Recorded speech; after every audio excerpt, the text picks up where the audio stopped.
সম্মানিত দর্শক শ্রোতা সবাইকে শুভেচ্ছা জানাচ্ছি। আমি ডক্টর রহমতুল্লাহ তুরস্কের ইস্তাম্বুল থেকে আপনাদের সাথে যুক্ত হয়েছি। গতকালকে আমরা ইরানে মার্কিন হামলার বিষয়ে আলোচনা করছিলাম। কেন মার্কিন যুক্তরাষ্ট্র ইরানে হামলা করতে চায়? আজকে একটি গুরুত্বপূর্ণ কারণ নিয়ে আপনাদের সামনে উপস্থিত হয়েছি। এই কারণটি আমাদের সবার জানা দরকার। কেন মধ্যপ্রাচ্যে অশান্তি বিরাজ করছে? কেন মার্কিন যুক্তরাষ্ট্র পুরো মধ্যপ্রাচ্যে সামরিক শক্তি বৃদ্ধি করেছে? কেন মধ্যপ্রাচ্যে ইরানের দিকে আমেরিকা এবং ইসরায়েলের নজর? সে বিষয়টি জানা খুবই জরুরি।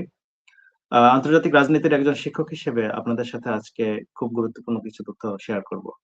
আশা করি সঙ্গে থাকবেন। আমার আলোচনাগুলো পছন্দ হলে অবশ্যই শেয়ার করতে ভুলবেন না এবং আমাদের চ্যানেলে আপনারা সাবস্ক্রাইব করবেন। আলোচনায় চলে যাচ্ছে। ইসরায়েল কোথায় থামবে? আজকের আলোচনা ইসরায়েল কোথায় গিয়ে থামবে? সম্প্রতি ইসরায়েলে নিযুক্ত মার্কিন রাষ্ট্রদূত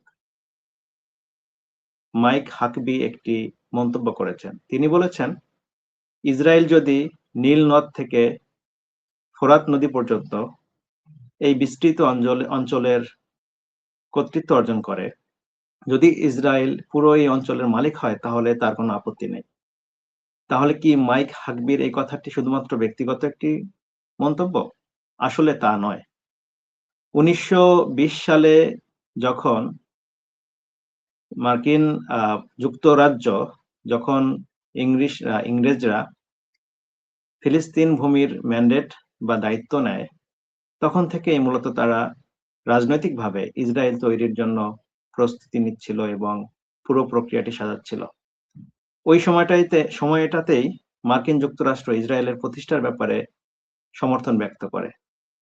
১৯৪৮ সালে সর্বশেষ সার্বিক প্রস্তুতি সম্পন্ন করে ইসরায়েল গঠিত হয় এবং এই ইসরায়েল শুধুমাত্র ফিলিস্তিনের একটি অংশ নিয়ে গঠিত হবে এটি মনে করার কোনো কারণ নেই। ইসরায়েলের মূল উদ্দেশ্য তাদের বাইবেলে বর্ণিত নীল নদ থেকে ফোরাত নদী পর্যন্ত পুরো অঞ্চলের মালিক হওয়া। আমরা যদি দেখি ১৯৪৮ সালে আরব দেশগুলো ইসরায়েলের সাথে যুদ্ধ করেছিল। সেই যুদ্ধে পুরো আরব বিশ্ব ইসরায়েলের সাথে পরাজিত হয়। একটু চিন্তা করুন, ইসরায়েল মাত্র প্রতিষ্ঠিত হয়েছে। ইসরায়েলের সামরিক শক্তি কত শক্তিশালী হতে পারে?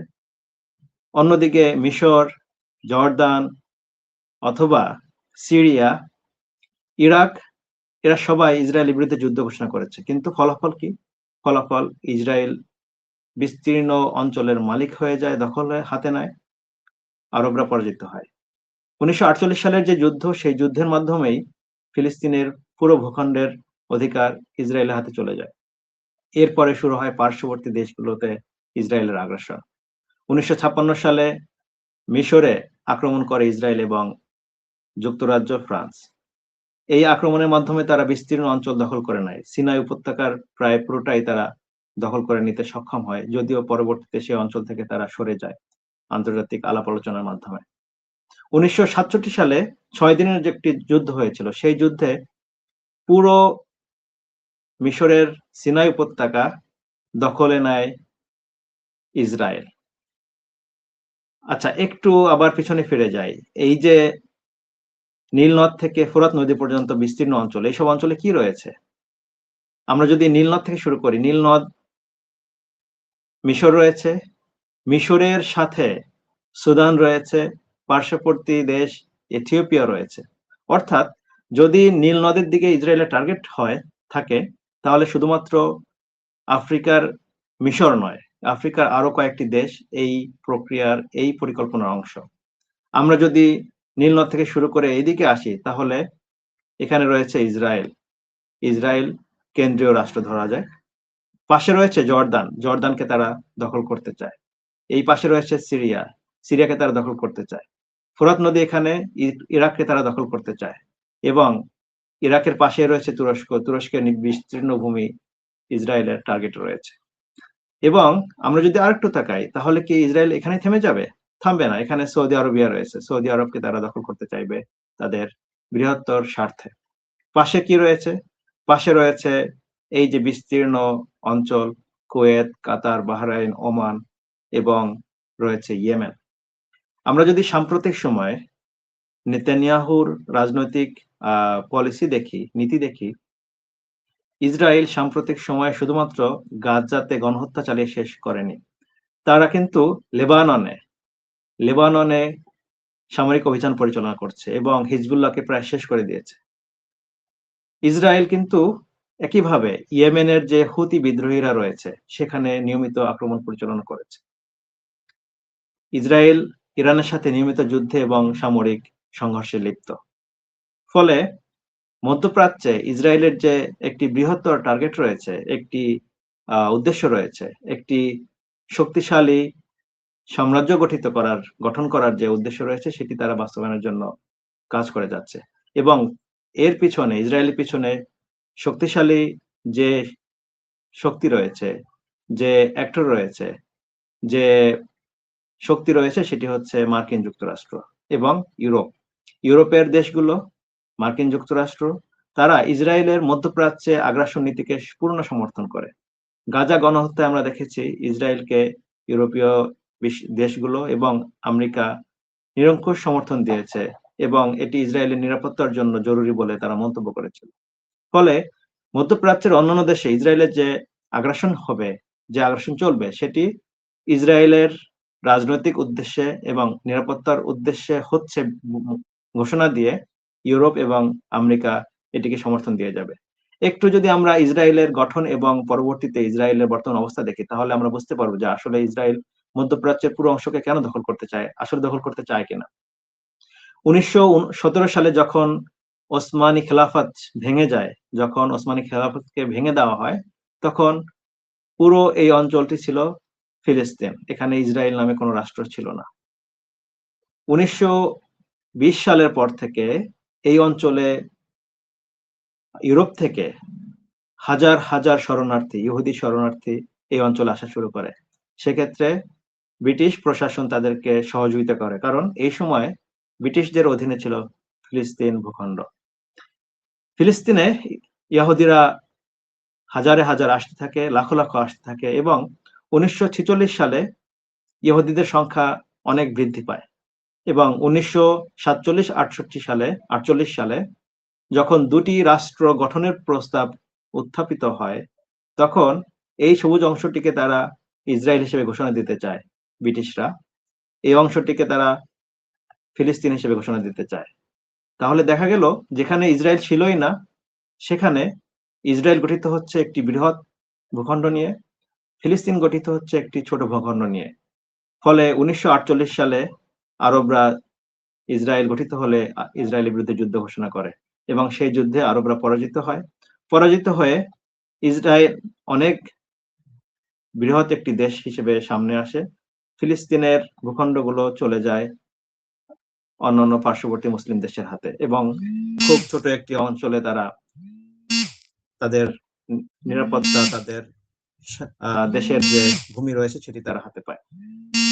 পরবর্তীতে আমরা দেখি এই যে অঞ্চলটি রয়েছে 1956 সালে একটি যুদ্ধ হয় মিশরের সাথে। সেই যুদ্ধে ইসরায়েল মিশরের ভূখণ্ডকে দখল করে নেয় এবং পার্শ্ববর্তী দেশ 1967 সালে পার্শ্ববর্তী দেশ সিরিয়া থেকেও একটি বৃহৎ ভূখণ্ড তারা দখল করে নেয়, সেটি হচ্ছে গোলান মালভূমি। ফলে ইসরায়েল 1967 সাল এবং 73 সালের যুদ্ধে তার সীমানা আরো বৃদ্ধি করে নেয় এবং সর্বশেষ একটি বৃহৎ রাষ্ট্রে পরিণত হয় যেখানে ফিলিস্তিন নামে কোনো দেশের অস্তিত্ব এখন আর দেখা যায় না।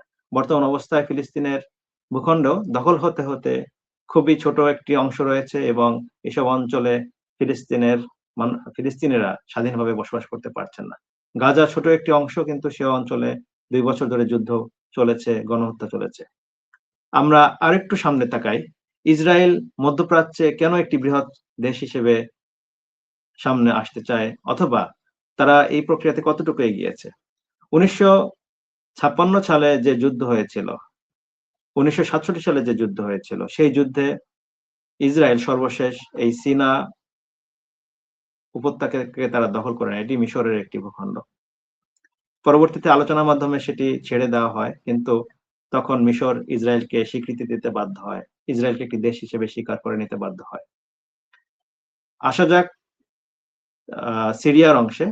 ইসরায়েল 1967 সালের যুদ্ধে সিরিয়ার এই গোলান মালভূমিকে তারা দখল করে নেয় এবং সর্বশেষ 2025 সালে সিরিয়ায় যে রাজনৈতিক পরিবর্তন হয়েছে সেই পরিবর্তনের পরে এই অঞ্চলে তারা আরো দখল বৃদ্ধি করেছে। ফলে দেখা যাচ্ছে ইসরায়েল আসলেই 1948 সালের পর থেকে শুরু করে প্রতিনিয়ত তার ভূখণ্ড বৃদ্ধি করছে। মধ্যপ্রাচ্যের দেশগুলো থেকে নতুন নতুন অঞ্চলকে তারা দখল করছে। তারা এই যে তাদের রাজনৈতিক দখল সেটি তারা পূর্ণ করতে চায়, অথবা পূর্ণ করতে চায় বললে ভুল হবে। তারা দখল অব্যাহত রাখতে চায়, তবে তাদের মূল উদ্দেশ্য আফ্রিকার দেশ মিশর, সুদান, ইথিওপিয়া শুরু করে সোমালিয়ার কিছু অংশ এবং মধ্যপ্রাচ্যের ইয়েমেন, সৌদি আরব, এরপরে হলো সিরিয়া, ইরাক, লেবানন, জর্দান, ফিলিস্তিন এবং ইরাক, তুরস্কের কিছু অংশ সহ পুরো মধ্যপ্রাচ্যকে দখল করা। আমেরিকা অথবা ইউরোপীয় ইউনিয়ন তারা ইসরায়েলের এই আগ্রাসী মনোভাবে সম্পূর্ণ সমর্থন ব্যক্ত করছে। ইরানের সাথে এখন যে উত্তেজনা শুরু হয়েছে সেই উত্তেজনা মূলত ইসরায়েলের এই বৃহত্তর মধ্যপ্রাচ্য পরিকল্পনার অংশ, যেখানে শক্তিশালী একটি ইরান ইসরায়েলের স্বার্থ উদ্ধারের ক্ষেত্রে একটি বড় বাধা। শক্তিশালী একটি ইরান মার্কিন যুক্তরাষ্ট্রের মধ্যপ্রাচ্য নীতিতে একটি বড় বাধা। ফলে ইউরোপীয় ইউনিয়নের সমর্থনে মার্কিন যুক্তরাষ্ট্র ইসরায়েলের লক্ষ্য এবং উদ্দেশ্যকে বাস্তবায়ন করার জন্য এবং মার্কিনীদের স্বার্থ উদ্ধারের জন্য, রক্ষা করার জন্য, বৃদ্ধি করার জন্য তারা ইরানকে টার্গেট করেছে। ইরান যদি কোনোভাবে যুদ্ধে পরাজিত হয়, ধ্বংস হয়ে যায়, অর্থাৎ ইরানের রাজনৈতিক শক্তি যদি দুর্বল হয়ে পড়ে, তাহলে মধ্যপ্রাচ্যে আমরা ইসরায়েলের দখলদারিত্ব খুব দ্রুতই বিভিন্ন অঞ্চলে দেখতে পাবো এবং সর্বশেষ সেটি তুর্কি সীমান্ত পর্যন্ত চলে আসবে, যেখানে কুর্দিস্তান নামে একটি দেশ গঠন করার জন্য ইসরায়েল এবং পশ্চিমারা দীর্ঘদিন ধরে চেষ্টা করে যাচ্ছে। দর্শক, যদি রাজনৈতিক এই আলোচনাগুলো আপনাদের ভালো লাগে, যদি রাজনৈতিক এই আলাপগুলো আপনাদেরকে কোনো ধরনের নতুন তথ্য এবং আপনাদের চিন্তার কোনো খোরাক যোগাতে পারে, তাহলে আপনাদের কাছে অনুরোধ থাকবে আমাদের এই চ্যানেলটিকে আপনারা সবার কাছে পৌঁছে দেন। আমাদের আলোচনাগুলোকে শেয়ার করুন। যদি কোনো মন্তব্য পরামর্শ থাকে সেটিও শেয়ার করুন। আমাদের চ্যানেলে সাবস্ক্রাইব করুন। আমাদের সাথেই থাকুন। আমরা বিশ্ব এবং বাংলাদেশ রাজনীতি নিয়ে বিস্তারিত আলোচনা করতে চেষ্টা করব। আপনাদেরকে সবসময়ের জন্য গুরুত্বপূর্ণ কিছু তথ্য দেওয়ার চেষ্টা করব। আশা করি আপনাদের আলোচনাগুলো ভালো লাগবে। আজ এ পর্যন্তই। আল্লাহ হাফেজ।